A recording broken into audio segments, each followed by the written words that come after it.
Awesome. Now we're good to go. All right. So tonight, what we're going to talk about is the seasonal approach to fat loss. And one thing that a lot of people do that is probably detrimental to their progress is they try to lose weight for too long. And what happens when you are in a calorie deficit for too long? Your body adapts. Your body gets used to the calories that you're continually consuming. So if you are, say, eating 1,600 calories, eventually your body's going to get very efficient at burning 1,600 calories. Even if in theory you're thinking, well, like I'm burning more calories than I'm taking in, I should be losing weight. Well, your body just gets more efficient. So you're not actually burning as many calories as you might have initially, which is extremely, extremely frustrating, especially if, you know, you're working your ass off and you're trying to lose weight and nothing's happening, right? So, this is kind of like how I always combat how I combat this, and I teach you guys strategies so you never have to struggle with this ever again. Oh, sorry. So if you guys could, if you are here, if you want to hop into the Zoom room, I just left the comments. Oh, here we go. I got some people here now. Awesome. So I'm going to share my screen. I actually made a little demo. Here we go. Whoops, not that. Perfect. I gotta find it on my screen. Awesome. So here we go. So this is a seasonal approach to fat loss, but you can apply this to any goal. Okay.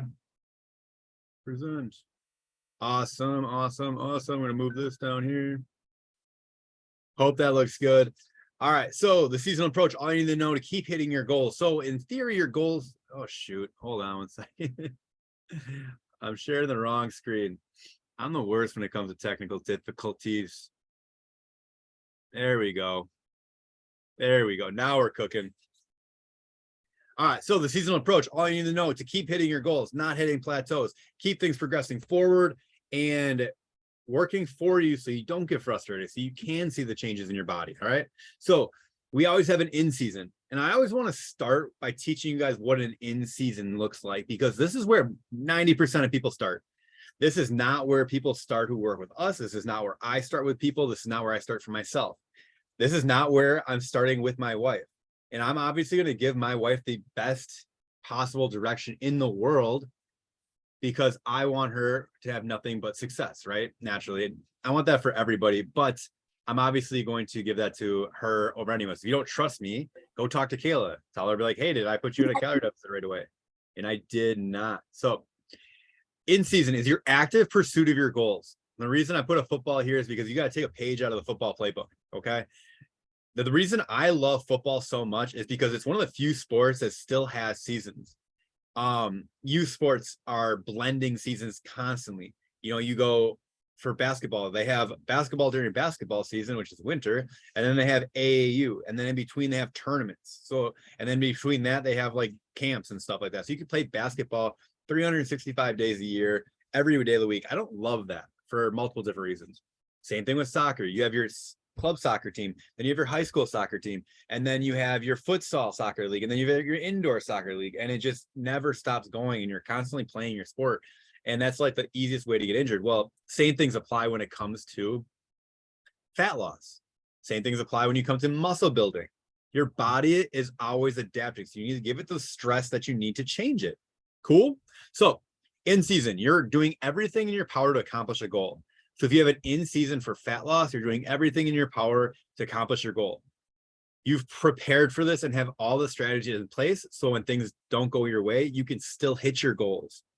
You have a begin date, you have an end date, and you have a goal in sight. You also know what you're willing to sacrifice and what you're not willing to sacrifice. And I think this is another really big thing. A lot of people think like, oh, I'm just like going to lose weight. And then they never think like, for me, for instance, I might be willing to sacrifice alcohol or extra sugar or donuts or cupcakes or whatever for a set period of time. Well, what most people do is they never have that conversation. They never set those boundaries. So then they have foods like that. They feel guilt and shame from it. And then they actually spiral and they're like, well, I'll just restart my phase on Monday. and they do great Monday, Tuesday, Wednesday, Thursday. They have a work party and they drop the ball, and then they feel defeated again, and then they start over on Monday. And it's this all or nothing principle. But if you know these things ahead of time, you know your strategies, you know what you're willing to sacrifice, you know what you're not willing to sacrifice, you might be able to be a little bit more here because you know it's only going to last for, I don't know, 4 to 12 weeks. I don't like going more than 12 weeks without at least one refeed. So that's something to kind of note too. You should not always be in season. Imagine if like Patrick Mahomes had to play next week, like just crushed his ankle, whatever, is struggling with that high ankle sprain, and just continue, never giving your chance, your body to recover. And I think that's another huge impact, or if you guys listen to me at all, is you got to give your body a chance to have that recovery, right? So most people started in season, and it might be the furthest and worst place for you to start, but you know, to each their own. All right, so in season, active pursuit of your goals. Oh, that's, I don't know why this says Canva there. That's convenient. Postseason, recovery from the intense in season. It typically looks like a vacation. All right, it's, you're not thinking of things, you're not stressed about things, you're taking a break, you're not tracking, you're not, you're eating healthy, you're not treating yourself like an asshole because you're no better than that, but you're trying to recover. You understand that when you go into a calorie deficit, you are putting a stress on your body. Okay, you don't track, you take a break, you celebrate the success that you just got. Cool. Most people typically actually start in postseason.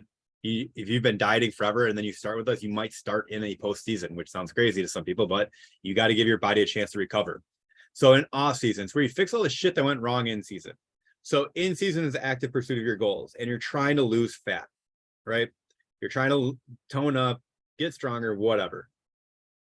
Well, say you went down to 1,500 calories, 1,400 calories, 1,300 calories, and you didn't lose weight until you got down to like 1,000 calories. That sucks. Life sucks. You're miserable. You're short. You're snappy. You're moody. You're irritable. Your sex drive plummets. You feel like shit. You don't sleep good at night.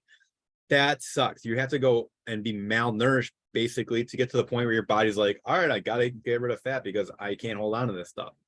So that sucks. So how do you do that? Off seasons typically look like maximizing your metabolism. So you build strength typically during this period. You repair your hormone health. Like if you were struggling with, I don't know, digestive issues, you try to figure out all the foods that you can digest really good in an off season. You're building all the strategies and the routines in the off season. You're trying out different things like, hey, how do I go to parties? And you're putting like you're trying everything out in your off season. So you're trying to get all the pieces back in line to build the perfect team, the perfect strategy. So next time you go into your in season, you're more successful. So if you go through like a 4 to 12 week period of fat loss and you don't lose a lot of weight, well, what went wrong during that time? And then you try to fix it. So for instance, if you were unable to give up alcohol or whatever your non-negotiables were, your strategies, you have to build new strategies in the off season to kind of combat that. So that's kind of a time for trial and error. You're trying like out a new playbook per se. Okay. So if you had to go very low calories with weight, you want to increase your metabolism. How do you increase your metabolism? Well, you sleep better. You go for walks. You typically try to get stronger during this time. You actually might go into a slight caloric surplus, which sounds crazy to some people, in efforts to put on a little bit of body weight and a little bit of body fat to recover your hormone health. So there's a lot of stories of people that I've talked to that actually had to, like, say they're at 130, they actually had to go up to like 135 to finally get below 130 again. And it's just that recovering and telling your body that you're safe and you're actually able to increase your muscle mass. A lot of people are like, oh, I started working out and I'm not seeing a lot of weight on the scale move. And they're like, I must be building muscle and losing fat, right? And everything's just balancing out. And it's hard to freaking build muscle. So the odds that you built 10 pounds of muscle and lost 10 pounds of fat and you still feel the same, or you feel just a little bit better, probably not the case. Sorry if I just crushed everybody's spirits. And then you have a preseason. It's where you revamp to get back into your in-season goals. I don't know why it says Canva there. That's driving me nuts. I make my stuff in Canva, by the way. But preseason, you revamp to get back into your in-season goals. So you get a little bit more detailed. You take that off-season approach and you dial in everything a little bit more. You might be back to tracking intensely and measuring and weighing your food. You might be, honing in your workouts and building your sleep routines and like really solidifying everything that you need to know. You're refining those strategies so you know exactly everything that you need to plan out during your in season. So then you map out the next 12 weeks and like what you're willing to sacrifice, what you're not willing to sacrifice. So it typically looks like tracking, building out menus, getting your workout routine dialed in, figuring out more detail of how you're going to crush your goals. It's important to go through this preseason phase because it just sets you up. It's kind of like, all right, this is what homeostasis feels like. My body feels amazing. I'm primed. I'm ready. I want to eventually get back to this and how good I feel. Because in season, you know you're going to kind of go into a suck. It's going to be challenging. So you go preseason, and then you go right back to your in season. And then typically that second in season is going to be way more successful, especially if you didn't start there. If you started in the postseason recovery and then you went to an off season. But now what you can do that you have this seasonal approach, you could have little mini seasons throughout the year. So say you want to go into 3 to 4, 10 to 12 week deficits. Well, when does that work best in your schedule? It might work best from January 1st till March 10th. And then March 10th is my wife's birthday. So I'm going to go nuts and celebrate and have a great old time, which looks like a postseason. And then I'm going to get right back to my off season. Well, what sucked during that time? Well, I got to go back to homeostasis. I got to go back to balance. I got to go back to recovery for a week. So then I go an off season from March or postseason March 10th to March 15th, March 20th. And then for, 10 days. And then I get back into off season. Well, I'm going to go do a strength phase. I want to get stronger during that time. I felt weak during there. All right. So I actually go to my calorie surplus for, let's do an 8-week surplus, 2-month surplus. We're going to go March, April, May. And then into June, I'm going to go for a 4-week cut to get ready for a July 4th party. Awesome. So I go back into my more aggressive cut because it's shorter. I don't have to be as miserable as long. I go in with clear intentions. The month of June, I'm crushing my goals. I'm going to lose another 4 to 8 pounds during this month. And then July 4th, I'm having another postseason. I'm having like a long weekend, right? And then you go into another off season. That off season might actually look July 4th all the way through to Labor Day. And then during, that summer, you're focusing on just maintaining your weight, but you're living the dream. You're doing your minimal stuff to really enjoy. So your off season might actually look like enjoying things more, because that's what sucked during your in season. You weren't able to enjoy things. So now you got to be able to enjoy it while maintaining your weight, which for some people is a problem. So you're working on that during your off season. And then you do another little preseason because you got a trip to visit your in-laws for Thanksgiving. I don't know. And then you can see how you can kind of build this approach. And then you have another off season from Thanksgiving to Christmas, which I found for myself to be really successful. So the next time I want to lose fat on January 1st, I did. And now I'm leaner. I'm happy. So that's how it works. Some common mistakes that people make is most people start and spend too much time in season. They never give their body that postseason recovery that leads to the all or nothing mentality. So they actually never do a true in season because they are so challenged and so all or none principle that they fail and they just restart on Monday. But man, do you think you could do this for 4 weeks, like instead of the rest of your life? Because say you're going to start up to be or Weight Watchers or something, and you inherently know you don't want to do this forever. But they kind of tell you you have to eat like this until you hit your goal. But what I'm telling you is well, let's have a short-term goal. Let's crush it, hit it. Let's refeed ourselves. Let's have a little postseason, enjoy life, celebrate, the 15 pounds you just lost. And then let's do it again. And let's do it again. And over until you get to your goal. So, it actually turns out to be more efficient because you never have to start back over. You don't lose 10, gain 8 back. You lose 10, you might gain 1 or 2 back. And then you lose 10 and then you gain 1 or 2 back. And then you lose 10 and then you gain 1 or 2 back. So after the course of the last you just lost, what was that, 24 pounds in 3 cuts that you're never going to gain back because you actually lost it in fat, not muscle and fat, because you did it right. Those are the really attractive things. Also in the treat the seasons, then you're not likely to treat yourself like an asshole. So you're never going so intense and so strict on something that you really feel like you're missing out on life. Yeah, you might give up some things like, I don't know, cheesecake, cupcakes for a short period of time because you're in active pursuit of your goals, but you're doing it, you're losing fat. Your body doesn't want to gain fat that quick. Okay, to gain a pound of fat, you have to eat in a 3,500 or 3,600 calorie surplus, which is a lot of freaking calories. So if you're not in that binge restrict, or you can see why that could happen over time. But how long is in each season is a common question that people ask, and it depends. It depends on your goals. It depends on how you react. If you're a slow adapter, you might have to be in there longer. You know, you might have to be in there for the full 14 weeks just to see 14 pounds. But you know, if you're a quick adapter, you get in really quick, you get out, and you lose your 14 pounds quicker. But you're also going to be adapting there quicker, so staying in there longer is a bad idea.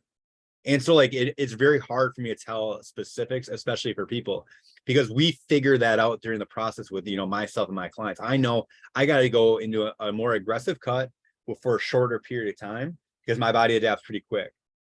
And then I come out, and it's kind of cool because my body adapts pretty quick. I go back to homeostasis. I feel really good pretty quick. You know, it doesn't take me a long time to come out of it. So it depends. You have to find that out for yourself, or if you're working with someone who's done it before or taking people through it, that's always the most efficient way. But it also depends on like, what have you been doing for the 6 to 12 months before you started this diet? You know, what did you do for the last 3 years? Because you might have to hang out in a postseason, off season for like a year if you just spent a decade trying to lose weight and being unsuccessful and gaining the weight back, or losing and gaining, losing and gaining. You might have to, you know, if you went really strict and you did a really hard, intense diet, and you've been eating under 1,000 calories for fucking 5 years, you might have to spend 2 years repairing all the damage that you did. But your body will repair it. It just might be slower. It's called the HPA axis dysfunction. I've talked about it a few times. So how do you know when it's time to go into the next season? You listen to your body. That's the big tell. You listen to your body and you see what the scale's doing. You know, if you're in a deficit and you are being strict and you're following through for yourself and you're hitting all your non-negotiables and you're not losing weight, well, that might be a time for a refeed. Or you're not in a deep enough deficit. You know, there's a million different reasons. But if you're feeling like crap, if you're short, you're snappy, you're probably not sending the signal that your body's safe, and your body's kind of revolting against it. Okay? So that's another tell that it might be time to go into an in season. So that is all we're going to do. I got Jackie here live. If you have anything to say, Jackie, you can unmute yourself and ask some questions. Otherwise, if anybody has any questions on Facebook, I can't read it. I can just tell who's here. Any questions from anybody anywhere in the world? Here, let's do this. Am I live right here? I can't even tell anymore. You get to watch the replay of the replay. Never mind. Well, if you guys do have any questions, let me know. Otherwise, I'm going to go hang out with Wells. Man, this is really frustrating. How do I just go back to the meeting? Back to meeting. There we go. Awesome. Well, if you guys don't have anything, otherwise I'm going to wait another second or so to let Facebook kind of catch up. Jackie, do you have anything to say? Do you know anything? What's going on here? Oh, there we go. I just got to stop the screen share. See, I'm just struggling right now. All right. So that is a seasonal approach. That's the way that you can lose weight forever. And then when you do get your goal weight, you're like, well, what do I do then? How do I treat my seasons? Well, maybe you want to, I don't know, get your more specific goals. I want to tone up my arms. I want to get like more lean legs. I want to have like a more visible six pack. Oh, whatever. I want to get ready for a photo shoot. You set up your seasons to be prepped for that. Like another really hard thing to grasp is that like when models get ready for a photo shoot, they don't look like that 365 days a year. They look, oh man. Sorry, Jackie just told me something. Yeah, so they don't look like that 365 days a year. They look like you know, holding on to a little bit of body fat, and then they get ready for that photo shoot. So I think a lot of people have unrealistic goals of where to live, and they don't know quite what it's like to sacrifice to get all the way down to those extreme lows. You do want to talk to somebody, you can always talk to somebody who's been there. and knows what it feels like to be like, I don't know if you're female, like 15% or less body fat. You might not feel good. So without further ado, if you guys do have any questions on about this, I'd be happy to answer it. Otherwise, I'm going to stop the recording.